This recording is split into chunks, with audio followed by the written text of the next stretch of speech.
পড়েন, আপনি পড়েন। এবং তারা যাদের কাছে বাইবেল আছে তাদেরকে তিনি বললেন, আমি যদি পড়ে শুনে শেষ করি, এটাই আমার শেষ, এখানে বক্তব্য শেষ। অনেক ধন্যবাদ দিচ্ছি যে আপনারা সুন্দরভাবে শোনার চেষ্টা করলেন, কিন্তু বুঝলেন কি না আমি জানি না, এই বোঝাটা আপনার উপর নির্ভর করে।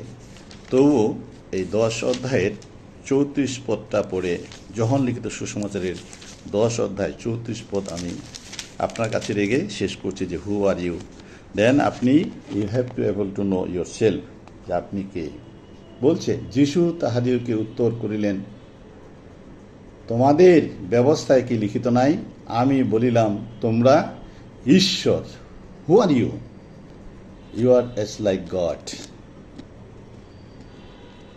তারপর বলছে, যাহাদের নিকটে ঈশ্বরের বাক্য উপস্থিত হইয়াছিল, তিনি যদি তাহাদেরকে ঈশ্বর বলিলেন, আর শাস্ত্রের খণ্ডন তো হইতে পারে না। আপনার কাছে এই পবিত্র বাইবেল, ঈশ্বরের বাক্য জীবনে আপনার আছে, বিধায় আপনি গ্রহণ করছেন, বাক্য গ্রহণ করছেন। আপনি যিশুকে দেখেন নাই, তাকে আপনি স্পর্শ করেন নাই, তার সঙ্গে আলিঙ্গন করেন নাই, তার সঙ্গে হ্যান্ডশেকও করেন নাই, কিন্তু আপনি বাক্যের মধ্য দিয়ে আপনি নিজেকে আত্মসমর্পণ করেছেন, বলীকৃত হয়েছেন, জীবিত বলি, যেটা রোমীয় পুস্তকের 12 অধ্যায় লেখা আছে, অতএব হে ভাতৃগণ, তোমরা জীবিত অবস্থায় পবিত্রভাবে ঈশ্বরের সন্তুষ্ট বিধানে আপনি নিজেকে বলীকৃত করেন, জীবন্ত অবস্থা, অর্থাৎ জবাই করে দেন, শেষ করে দেন। আপনি আর আপনি নই।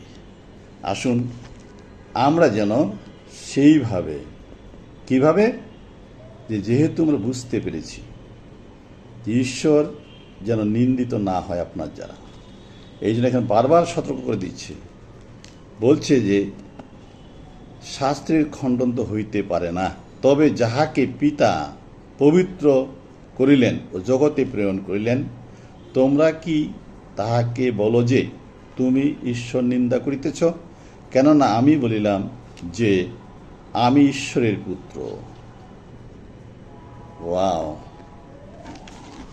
যিশু ঈশ্বরের পুত্র, আপনিও হলেন তাকে বিশ্বাস করে ঈশ্বরের পুত্র, কারণ আপনি বাক্য লাভ করেছেন।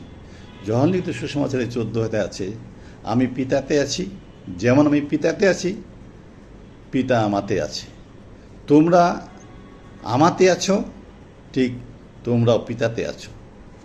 পরিষ্কার কথা। আমি এই আর দ্বিমত এখানে দেখি না।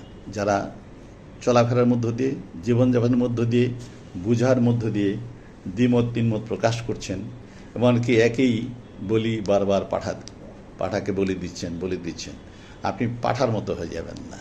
আপনি মানুষ। You have to repent, you have to change, and you have to accept your new life. This is the new life. এই জীবন তিনি একমাত্র দিয়েছেন, যেটা আর জবাই করা যাবে না।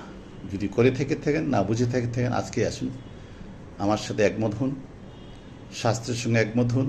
আসুন, let's pray.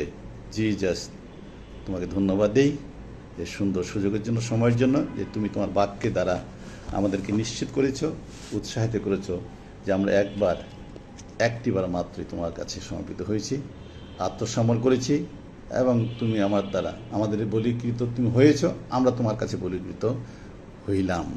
Amen, amen. Thank you so much. God bless you. Bye bye by.